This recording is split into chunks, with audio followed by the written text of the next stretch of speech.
my story was when we were cutting down a tree where the septic field is. We got that tree down, and Martin was helping, and he was cutting the limbs, and he came across the bird nest. And I thought, oh, cool, and I took the bird nest and put it up closer to the cabin, and we were working, and then the next thing he found is he found the baby.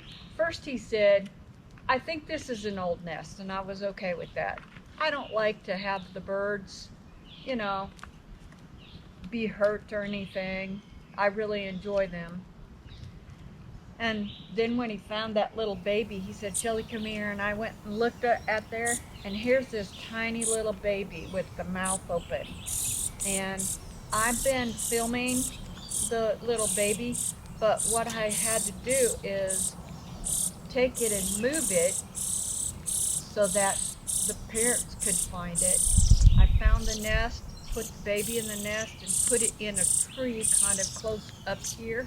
And I thought it was too close, so I put it down the hill a little ways, and lo and behold, the mother had found the baby, and they've been feeding it, and I could never figure out what kind of bird it was.